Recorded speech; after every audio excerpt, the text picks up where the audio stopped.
Princess by George Macdonald. Chapter 10. Look at the Moon.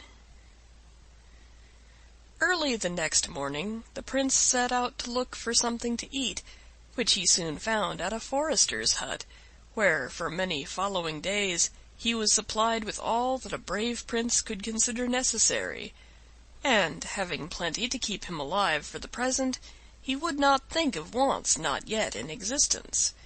Whenever care intruded, the Prince always bowed him out in the most princely manner. When he returned from his breakfast to his watch-cave, he saw the Princess already floating about in the lake, attended by the King and Queen, whom he knew by their crowns, and a great company in lovely little boats, with canopies of all the colors of the rainbow, and flags and streamers of a great many more. It was a very bright day, and soon the Prince, burned up with the heat, began to long for the cold water and the cool Princess. But he had to endure till twilight, for the boats had provisions on board, and it was not till the sun went down that the gay party began to vanish. Boat after boat drew away to the shore, following that of the King and Queen, till only one, apparently the Princess's own boat, remained. But she did not want to go home even yet, and the Prince thought he saw her order the boat to the shore without her. At all events it rowed away, and now, of all the radiant company, only one white speck remained. Then the Prince began to sing, and this is what he sung. Lady fair, swan white, lift thine eyes, banish night, by the might of thine eyes. Snowy arms, oars of snow, o'er her hither plashing low, soft and slow, o'er her hither.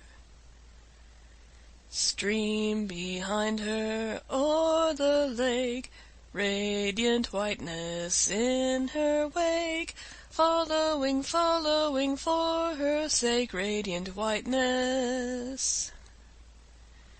Cling about her waters blue, part not from her, but renew, cold and true, kisses round her. Lap me round, waters sad, that have left her, make me glad, for ye had kissed her ere ye left her. Before he had finished his song, the Princess was just under the place where he sat, and looking up to find him. Her ears had led her truly. "Would you like a fall, Princess?" said the Prince, looking down. "Ah, there you are. "Yes, if you please, Prince," said the Princess, looking up. "How do you know that I am a prince, Princess?" said the Prince. "Because you are a very nice young man, Prince," said the Princess. "Come up then, Princess." "Fetch me, Prince." The Prince took off his scarf, then his sword-belt, then his tunic, and tied them all together and let them down, but the line was far too short.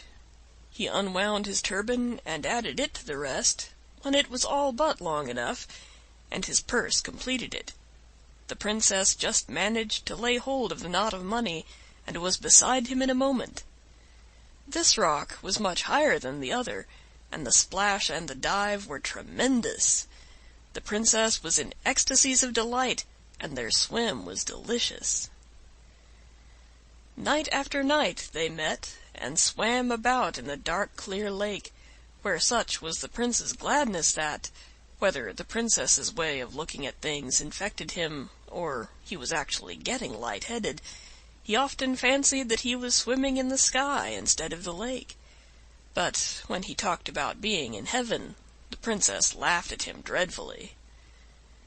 When the moon came, she brought them fresh pleasure, Everything looked strange and new in her light, with an old, withered, yet unfading newness.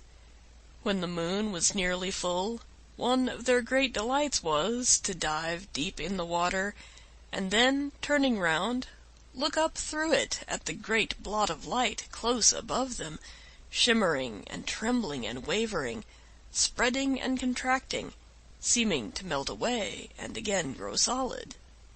Then they would shoot up through the blot, and lo, there was the moon, far off, clear and steady and cold, and very lovely, at the bottom of a deeper and bluer lake than theirs, as the Princess said. The Prince soon found that while in the water the Princess was very like other people, and besides this, she was not so forward in her questions or pert in her replies at sea as on shore. Neither did she laugh so much, and when she did laugh it was more gently. She seemed altogether more modest and maidenly in the water than out of it. But when the Prince, who had really fallen in love when he fell in the lake, began to talk to her about love, she always turned her head towards him and laughed. After a while she began to look puzzled, as if she were trying to understand what he meant, but could not, revealing a notion that he meant something. But as soon as ever she left the lake she was so altered that the Prince said to himself, "If I marry her, I see no help for it. We must turn merman and mermaid and go out to sea at once." End of chapter 10.